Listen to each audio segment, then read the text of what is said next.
à juste titre. Le podcast Chiro qui fait du bien à ton dos. Bonjour à tous, nouvel épisode d'À juste titre, le podcast Chiro qui fait du bien à ton dos. Et aujourd'hui c'est Stéphane, la déléguée générale de l'Association française de chiropraxie, qui me remplace. Mais avant que Stéphane ne prenne la parole et que vous ne découvriez cet épisode spécial pédiatrie avec Élodie Rousset et Faustine Germe, je rappelle que ChiroClick devient Abaseo. Abaseo, c'est le logiciel de gestion patientèle.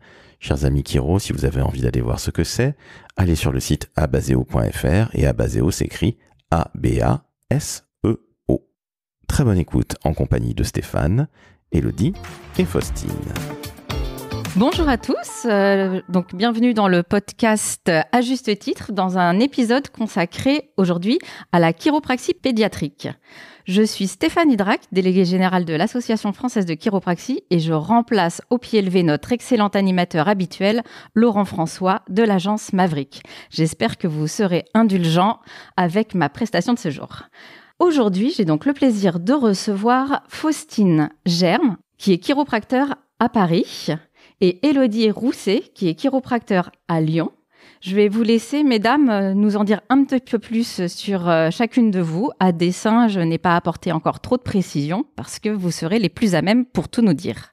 Faustine, c'est à toi ? Bonjour à tous. Alors du coup, moi, je suis chiropracteur à Paris. Je travaille dans un cabinet pluridisciplinaire qui s'appelle GIN, qui est un cabinet centré sur la prise en charge de la femme. Et du coup, je suis spécialisée en pédiatrie et je travaille aussi à la maternité du Cage de Nanterre, en suite de couche et en salle d'accouchement. Élodie, je te laisse la parole. Donc, je suis chiropracteur à Lyon depuis 15 ans. Je suis spécialisée en pédiatrie dans ma pratique, même si je ne fais pas que de la prise en charge d'enfants. Et en parallèle, je suis aussi vice-présidente de l'Association française de chiropraxie. Ce sont donc de très beaux parcours et de très beaux grands intervenants que nous recevons aujourd'hui. Merci à toutes les deux. Alors, rentrons désormais dans le vif du sujet. À quel âge peut-on commencer à faire suivre son enfant par un chiropracteur ? Élodie ?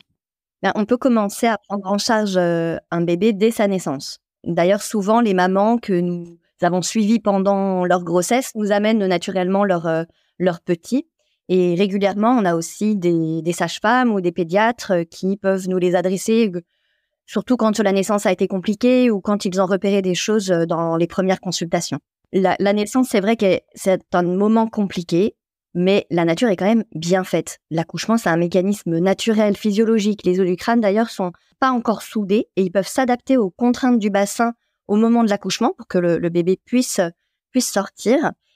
Et parfois, ça se passe pas toujours comme prévu et l'équipe médicale doit intervenir pour aider à faire sortir le bébé. Là, ils utilisent des ventouses, des spatules, parfois aussi des césariennes. Et toutes ces interventions, elles peuvent affecter un peu le bon fonctionnement articulaire du nouveau-né, ses cervicales, ses épaules, sa mâchoire. Et dans ces situations, une consultation chiro peut permettre de détecter les petits dysfonctionnements et accompagner le bébé dans le démarrage de sa vie. D'accord, merci beaucoup Élodie, c'est vraiment très clair. Faustine, tu nous as dit donc un peu plus tôt que tu interviens en maternité, à la maternité de Nanterre, dans les Hauts-de-Seine. Tu pourrais nous en dire un peu plus sur la façon dont la chiro s'intègre dans cet univers hospitalier ? Et du coup, en fait, à la maternité, je vois du coup les petits nouveau-nés dès les premiers jours. En fonction de comment s'est passé l'accouchement, comme ce qu'expliquait Élodie. En fait, il y a un staff tous les matins, à 8h45 précisément. Et les médecins, sages-femmes et les pédiatres m'indiquent dans quelle chambre je dois intervenir et sur quel cas il serait intéressant. Ça dépend particulièrement de comment se met en route l'allaitement, de comment s'est passé l'accouchement, est-ce qu'il y a eu des interventions médicales, est-ce qu'il y a eu une césarienne, est-ce que c'était un bébé en siège, etc. Et après, j'interviens aussi donc sur les VME, donc ça c'est des versions de manœuvre externe quand un bébé est en siège, on peut essayer de le retourner à la 36e semaine d'aménorrhée à peu près. Et donc du coup, là avec une gynéco du service, on fait une séance chiro juste avant qu'elle fasse la version. Et on est plutôt content des résultats. Ah mais c'est super intéressant, je te remercie beaucoup pour toutes ces précisions. Moi, je me pose aussi une question, je me mets dans la position de parent. En tant que parent, finalement, comment peut-on savoir, une fois que notre enfant est né, s'il pourrait bénéficier de soins chiropratiques ? Faustine, peut-être ? Tous les enfants, en fait, ont une colonne vertébrale, évidemment. Et tous les enfants, lors de leurs 2 premières années, apprennent à marcher, à se mobiliser, à se mettre à 4 pattes. Et en fait, ce sont des grandes étapes de la vie qui auront un impact évident sur la posture et leur croissance. Nous, on rêverait évidemment que tous les enfants et bébés viennent faire un check-up à la naissance, mais aussi régulièrement lors de leur croissance, notamment lors de ces grandes étapes de vie, en fait. Par exemple, une maman m'avait emmené son petit garçon parce qu'elle avait remarqué qu'il tournait plus souvent sa tête à droite. Et du coup, il avait un début de plagiocéphalie, ça s'appelle. Un petit début de tête plate du côté droit. Et ça peut impacter son développement psychomoteur. Et un bébé qui tourne moins bien la tête des deux côtés, c'est un bébé qui pourra peut-être moins bien se retourner et qui sera moins à l'aise d'un côté que de l'autre. Ça, par exemple, c'est une bonne indication pour venir voir un chiropracteur, entre autres. D'accord, c'est vrai qu'on entend régulièrement parler de la plagiocéphalie et que ça peut être une condition rencontrée par les bébés et donc par les parents et qui peut être un peu stressante pour ces derniers. Donc, merci pour ces propos très rassurants, Faustine. Élodie, tu as quelque chose à ajouter ? Oui, c'est vrai que de nombreux signes peuvent indiquer aux parents qu'une consultation ou qu'un bilan, en tout cas, serait intéressant. Une mauvaise succion, des douleurs au moment de l'allaitement, un bébé qui tourne pas bien la tête des deux côtés, son crâne qui commence à s'aplatir, comme le disait Faustine, ou même une petite déformation de son visage, un œil plus bas, plus petit, un bébé qui a du mal à se retourner ou qui n'arrive pas à passer l'étape du 4 pattes. On peut avoir aussi des enfants qui tombent régulièrement quand ils marchent. Souvent, les parents nous amènent aussi les enfants quand il y a une jambe qui est tournée vers l'intérieur, une asymétrie dans leur jambe, ou même un enfant plus grand qui se plaint du dos. Je pense qu'il faut garder à l'esprit que tous ces signes, ils peuvent avoir plein de causes possibles. La chiropratie ne sera pas la solution pour chacun de ces symptômes, mais en tout cas, le chiropracteur, il pourra faire un bilan, proposer des consultations chiro si c'est de son ressort, des exercices, des conseils, et il pourra aussi orienter l'enfant vers un médecin ou travailler en collaboration avec un kiné quand ce sera nécessaire. Par exemple, sur un cas un peu concret, j'ai vu un enfant qui avait presque 1 an, qui ne rampait pas, qui ne se déplaçait pas encore, à l'âge où quand même, normalement, 1 an, certains enfants sont déjà en train de marcher. Et cet enfant, en le voyant en consultation, évidemment, il avait beaucoup de tension au niveau des lombaires, donc j'ai travaillé ça en séance. C'était clairement de mon ressort, mais l'important, ça a été aussi de reprendre tout le quotidien du bébé, de l'enfant, et de se rendre compte qu'en fait, cet enfant, il avait été assis très tôt par ses parents avant qu'il ne soit capable de s'asseoir lui-même. Et ça a freiné son développement. Il avait moins de curiosité, du coup, moins envie d'aller explorer le monde autour parce que tous les jouets étaient là à proximité. Ça a créé un petit peu des tensions dans son bas du dos aussi. Mais c'est ce manque finalement de frustration et de curiosité autour qui a freiné son développement. Et 1 semaine après la consultation, cet enfant, il s'est mis à se déplacer, il s'est même mis à faire du 4 pattes en 1 semaine. Alors, est-ce que c'est mon intervention ou est-ce que c'est beaucoup la reprise aussi du quotidien de dire aux parents de ne plus asseoir leur enfant qui a fait le travail? D'accord, donc là, tu avais à la fois travaillé sur des conseils aux parents pour les guider un peu dans la façon d'agir avec leurs petits, mais tu avais aussi travaillé sur ces douleurs lombaires, si je comprends bien? Je ne sais pas s'il avait des douleurs. C'est difficile de savoir où ils en sont dans leurs douleurs. Mais en tout cas, quand moi, j'ai palpé le dos de cet enfant, c'est sûr qu'on avait des tensions musculaires dans le bas du dos. Donc, on a pu détendre ça, certainement ce qui a l'aidé à se sentir plus confortable. Mais l'important, c'est aussi ce bilan global de tout le quotidien, du matériel de puériculture utilisé, de la façon dont on gère la motricité de l'enfant et dont il vit son quotidien. On voit donc que c'est vraiment une approche qui est très concrète, très pragmatique. Et plus concrètement encore, est-ce que l'une et l'autre, vous pourriez m'expliquer comment se déroule une consultation chiropratique pour un enfant? Parce que c'est vrai qu'on voit beaucoup de vidéos de prise en charge d'adultes, mais pour les enfants, avec, comme tu le disais au tout début, Élodie, un système musculo-squelettique qui n'est pas encore fini d'être construit. Est-ce que ça appelle des spécificités en termes de prise en charge? Déjà, je vais revenir sur ce que disait Élodie. En fait, c'est super important lors d'une consultation pour un petit bébé ou pour un enfant de prendre le temps de communiquer aussi avec les parents. Un bébé, c'est ce que vous disiez, contrairement à un adulte, en fait, on ne sait pas vraiment où est-ce qu'il a mal. Donc du coup, l'anamnèse et toutes les questions, le temps de discussion qu'on va faire avec le parent et l'observation du bébé sont hyper importantes. Ça va nous permettre déjà de mieux connaître l'enfant, de mieux l'appréhender et de cibler déjà des zones sur lesquelles il faudrait travailler. Et après, il y a aussi tout un temps où on prend, d'entrer en contact avec l'enfant, pardon. Le traitement à proprement parler, Elodie, tu seras d'accord avec moi, je pense, il dure pas très longtemps. En fait, nos mains, elles sont posées sur le petit patient et finalement, ce temps-là, il est assez court. Il y a souvent peu de corrections à faire, mais on prévoit des créneaux larges pour justement ne pas être pressé, que tout se passe bien et bien communiquer avec les parents et avec l'enfant. Après, moi, je dirais que chaque chiropracteur a sa façon de faire pour que tout se passe bien, sa propre organisation. Moi, par exemple, je les mets sur la table, ils sont pas forcément sur les parents, mais chacun a ses manières de faire. Elodie, tu fais comment, toi? Tu nous donnes quelques exemples? Certains chiropracteurs, ils utilisent par exemple des coussins ou des petits matelas pédiatriques qu'ils mettent sur leur table habituelle. La séance peut être faite allongée sur la maman. Je sais que certains confrères aussi utilisent des tables pédiatriques en forme d'animal. On peut aussi, pendant une séance, réaliser une tétée ou faire prendre un biberon pendant la consultation. Ça peut nous permettre d'évaluer aussi le bon fonctionnement de la succion, comment le bébé il tète, de voir bouger les muscles autour de sa bouche. Et même, on peut commencer à travailler pendant qu'il mange. Comme ça, il est calme. Moi, personnellement, dès qu'il commence à se retourner ou à se déplacer, je les mets plutôt au sol. J'utilise un grand tapis au sol dans mon cabinet, plein de jouets. Et ça me permet de beaucoup les observer avant et de commencer à repérer que je vais devoir travailler après sans même avoir à toucher l'enfant. Je vois comment il bouge, comment il se déplace, s'il y a une jambe qui bouge moins bien. Je regarde sa posture. Et puis une fois qu'il est en confiance dans mon cabinet, qu'il joue avec ses parents, moi je rentre aussi dans le jeu. Et après, c'est très facile d'aller plus loin dans l'examen, de tester la mobilité de chaque articulation, de vérifier le bon fonctionnement du système nerveux, des tensions musculaires et de les traiter. Parce que le courant y passe et eux, ils sont dans un environnement qui est facile pour eux. Petit jeu aussi, moi j'utilise des bulles, on peut utiliser plein de trucs comme ça pour les distraire et les mettre en confiance, c'est super important. Super, merci beaucoup pour cette réponse très complète de l'une et de l'autre. Et on voit bien qu'il y a une vraie notion de mise en confiance et d'adaptation des conditions et de l'environnement de la consultation pour l'enfant. Moi, ce qui m'intéresserait aussi, c'est d'en savoir un petit peu plus sur les ajustements chiropratiques qui sont applicables aux enfants. On sait que en chiropratie, vous travaillez beaucoup avec des manipulations vertébrales.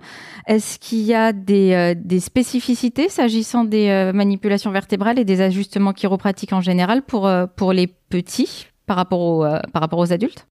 C'est sûr qu'on adapte les techniques. Déjà, les pressions, en fait, elles sont douces pour correspondre à l'âge de l'enfant et sa croissance articulaire. Et après, pour le coup, il n'y a aucune manipulation avec force ou avec un crack qui n'est pratiqué sur les bébés pendant les séances. On mobilise les articulations, on travaille les muscles, on aide à la récupération du fonctionnement normal du corps, mais sans contrainte, sans force et sans crack, comme on parfois l'utilisait en fait chez les plus grands. Élodie, est-ce que tu as quelque chose à ajouter sur ce point? Peut-être détailler un petit peu ce crack. En effet, nous, on pas craquer les articulations des petits, mais c'est souvent une inquiétude des parents. Ils arrivent, ils nous disent « Ah là, mon bébé, il craque. Quand je le porte, il craque. Il doit avoir un problème dans son épaule. C'est pas normal. » Ils sont inquiets. Mais ce phénomène du crack, c'est un phénomène normal qui peut arriver spontanément dans les articulations. Et les bébés, ils font pas exception à ça. Tant qu'il n'y a pas de douleur de l'enfant, ce petit crack qu'on peut entendre parfois quand on déplace l'enfant ou quand on le porte, c'est normal et pas inquiétant. C'est noté. Donc, on sait tous, d'une manière générale, que les parents de jeunes enfants peuvent, et même de moins jeunes au demeurant, peuvent avoir tout un tas d'inquiétudes, en particulier quand il s'agit de la santé de leur bébé. Et d'ailleurs, est-ce qu'il y a des risques associés à la pratique de la chiropraxie pour les enfants? Je pense que, en tout cas, d'après notre expérience en cabinet, Faustine, tu me diras si tu veux rajouter des choses, mais la plupart du temps, les enfants, ils sont apaisés très rapidement après la séance. Parfois, ils s'endorment pendant la séance ou ils s'endorment juste après en sortant du cabinet.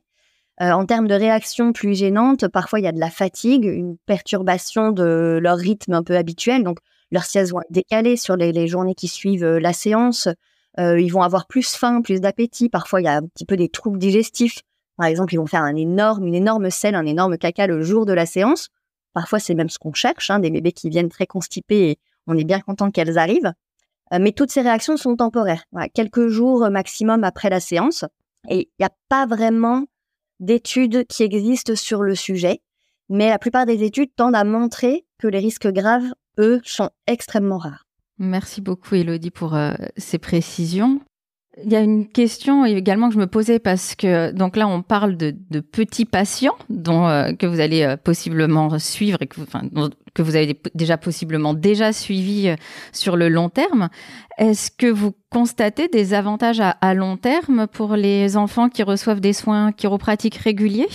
Faustine, peut-être? Le suivi des enfants, il est indispensable en cas de douleur, traumatisme ou pathologique sur notre ressort. Et dans la majorité des cas, les résultats sont plutôt rapides. Et je dirais que même sans symptômes apparents, on peut imaginer qu'un enfant, en fait, avec un bon fonctionnement articulaire, musculaire et neurologique, il aura une croissance optimale et grandira en meilleure santé. Donc, c'est pareil, dans nos rêves les plus fous, on aimerait bien que tous les enfants viennent faire un petit check-up de leur colonne vertébrale. Même quand ils grandissent après, on peut gérer leur douleur, on peut les accompagner dans leur pratique sportive, on peut surveiller leur posture, détecter une scoliose aussi qui démarre. Donc, ce suivi tout au long de leur vie, il a un intérêt. Et après, même chez l'adulte, quand on suit des patients adultes, on sait qu'il y a beaucoup de douleurs qui sont liées à une accumulation de facteurs dans le passif. Ce que le corps a subi tout au long de sa vie, des adaptations auxquelles le corps a dû faire face, les traumatismes, les douleurs, la croissance, les activités que le patient a fait, ça a un impact sur la capacité à gérer plus tard les contraintes du quotidien. Et du coup, personnellement, vraiment ce qui m'a motivée à faire de la pédiatrie, en fait, c'est agir sur ce qui pourrait être corrigé en amont, tout de suite, au cours de la vie, avant que ça déclenche des symptômes ou des douleurs à l'âge adulte. Magnifique phrase. Agir sur ce qui peut être corrigé en amont. Elodie, je suis tout à fait d'accord avec toi. Merci beaucoup pour effectivement ces propos tout à fait intéressants et qualifiés. Et moi, il y a une question sur laquelle je voudrais revenir. Je crois que c'est toi, Elodie, qui en parlais un petit peu plus tôt, même au tout début de notre échange. Tu indiquais que vous pouviez parfois référer un jeune enfant vers un autre professionnel de santé. C'est une pratique qui est habituelle, ça, pour un chiropracteur, de collaborer avec d'autres professionnels de santé en lien avec la prise en charge du jeune enfant? Je me permets de répondre. C'est même super important en fait de travailler avec d'autres professionnels de santé quand il y en a besoin. Sur un enfant, on peut faire de la prévention, mais c'est aussi quand il se passe quelque chose, il faut essayer de travailler directement dessus et ne pas trop attendre. Et du coup, par exemple sur une plagiocéphalie, on travaille aussi beaucoup avec des kinés qui eux, vont faire des exercices, etc. Sur des dysfonctions, travailler avec une psychomote, un ergothérapeute, ça permettra d'avoir une approche plus globale. Et plutôt sur des difficultés d'allaitement, le travail avec une sage-femme, avec une orthophoniste, avec une consultante en lactation, permet pareil d'englober bien le problème. Et après, quand ils sont plus grands, je crois que Elodie fait la même chose, mais on aime beaucoup travailler aussi avec les dentistes et les orthodontistes pour accompagner la pose d'appareils dentaires, en fait, ou les problèmes de mâchoire. Donc, c'est vrai que le travail en collaboration avec d'autres professionnels de santé en pédiatrie, il est super important.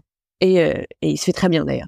Je pense qu'il y a même plus de travail en collaboration avec d'autres professions de santé en pédiatrie que chez l'adulte. On est très, très souvent dans l'échange avec d'autres professions pour accompagner nos petits patients.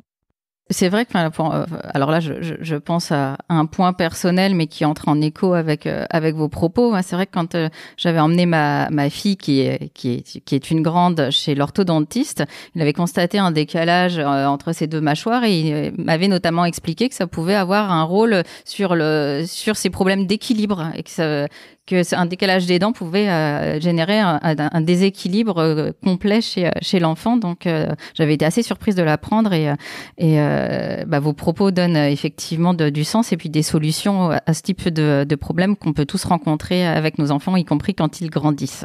J'ai une dernière question très, très, très concrète. Parce que là, vous nous avez donné beaucoup d'éléments invitant les parents d'enfants jeunes et moins jeunes à emmener leur enfant chez le chiropracteur. Comment choisir un chiropracteur pour accompagner l'enfant dans sa croissance de la naissance à l'adolescence?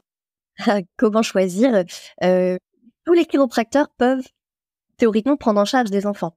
Donc déjà sur l'annuaire de l'association, chiropraxie.com, on peut trouver les chiropracteurs proches de chez soi. Et sur chaque fiche, il est précisé aussi si le chiropracteur accepte de recevoir des enfants ou des nourrissons en consultation. Certains chiropracteurs ont quand même beaucoup plus d'affinité avec la pédiatrie, ils en ont fait leur spécialité, ils se forment en plus de leur diplôme initial de chiropracteur. Et je pense qu'il faut aller lire les sites internet personnels des chiros pour voir, voilà, si vous cherchez vraiment un chiropracteur qui a une spécificité plus importante sur un cas particulier. Et vous pourrez trouver du coup leur formation, leur approche sur leur site. Et puis, n'hésitez pas à les contacter en fait directement. Merci Élodie pour ces précisions. Écoutez, moi, j'ai fait le tour des nombreuses questions que j'avais sur ce sujet passionnant qu'est la chiropraxie pédiatrique. Est-ce qu'il y a quelque chose que vous souhaiteriez ajouter l'une ou l'autre ? Oui, j'ai l'impression qu'on a dit pas mal de choses déjà. Qu'est-ce que t'en penses, Élodie ? Bah oui, que dire à part que je trouve que les séances pédiatriques, c'est vraiment, je sais pas, le rayon de soleil de ma journée. Moi qui ne fais pas que ça toute la journée, ça égaye mon quotidien de voir un petit patient, de l'aider à se sentir mieux. Et c'est un vrai plaisir en tant que chiropracteur d'accompagner des bébés ou des enfants, de les voir grandir aussi, en fait, de les suivre tout au long de leur vie. Ça crée un lien qui est un peu particulier. C'est chouette de voir un petit bébé que tu as suivi dès sa naissance qui grandit bien et qui fait bien toutes les choses en étapes et qui est épanoui. Ça fait quand même un plaisir. Donc, ouais, je suis tout à fait d'accord avec toi. Mais c'était tout aussi chouette et passionnant que de vous écouter et de vous interviewer parce qu'on sent les professionnels passionnés que vous êtes et on ne doute pas que la consultation chiro soit aussi un rayon de soleil dans la vie de vos petits patients, pour reprendre ton expression, Élodie.